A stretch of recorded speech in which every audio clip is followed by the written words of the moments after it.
ne connaissez pas ce sigle imprononçable, eh bien vous en entendrez beaucoup parler. Il met en émoi toute la communauté de scientifiques. Bonsoir Nicolas Châteauneuf. On va tout comprendre grâce à votre studio virtuel.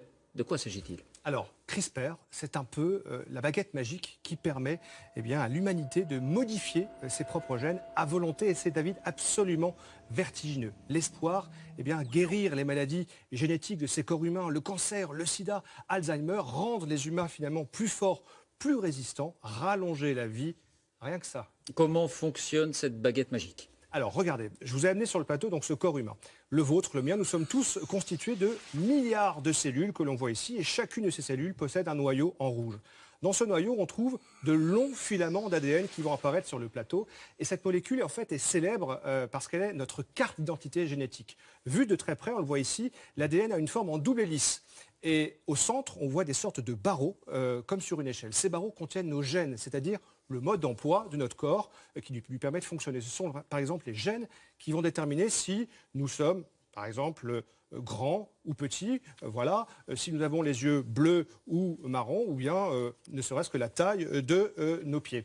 Eh bien, CRISPR agit sur cet ADN. Ce sont en fait des sortes de ciseaux que l'on va voir apparaître ici, ultra précis, et qui permettent de couper l'ADN quick là où on le souhaite. Par exemple, David, vous avez un gène du diabète grave ici en violet. Eh bien, on coupe. Rassurez-vous, l'ADN va se réparer tout seul, mais le gène qu'on aura à couper sera désactivé. Il ne va même plus s'exprimer, il va s'évacuer. Ça va même plus loin. On peut, par exemple, couper le gène qui nous embête, qui est toujours là, et le remplacer par un autre gène de notre choix, qui est ici en vert, un gène plus résistant, par exemple, qui vous rend plus résistant au diabète. Eh bien, en fait, on peut éditer l'ADN à notre guise, copier, coller à notre guise autant de fois que vous le souhaitez, le tout avec une précision, un coût 100 à 1000 fois moindre qu'avant et une précision inégalée. Concrètement, qu'est-ce que cela va changer? Alors, si on arrive à enlever le gène qui vous prédispose, par exemple, à un cancer ou à la maladie d'Alzheimer ou à l'obésité, vous imaginez les enjeux de santé absolument gigantesques. Eh bien, en ce moment, tous les labos travaillent sur cette technique. Et les premiers résultats, on les voit notamment sur les animaux.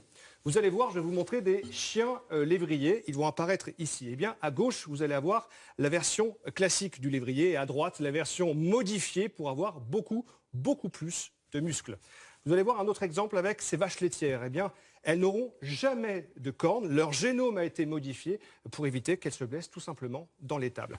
Ces souris qui apparaissent ici, elles avaient une maladie du foie incurable. Eh bien, une équipe américaine a réussi à les guérir grâce à CRISPR, des souris adultes. Ce moustique, il y a quelques mois, une équipe américaine a réussi à le rendre résistant au paludisme. C'est-à-dire qu'il ne transmet plus le parasite à l'homme. On pourrait donc peut-être éradiquer le paludisme dans les prochaines années. Et est-ce que ça n'ouvre pas la porte à des projets complètement fous? Si, évidemment, comme toujours, j'oserais dire, certains chercheurs, par exemple, envisagent sérieusement de ressusciter des espèces disparues comme le mammouth. Et on pourrait voir peut-être un bébé mammouth renaître dans les 10 prochaines années. Et au-delà de ces exemples, est-ce qu'il n'y a pas de risque aussi que l'homme joue aux apprentis sorciers avec cette technique? Si, évidemment, le risque numéro 1, c'est l'eugénisme, c'est-à-dire la tentation de vouloir modifier le patrimoine génétique de l'homme pour le meilleur et pour le pire.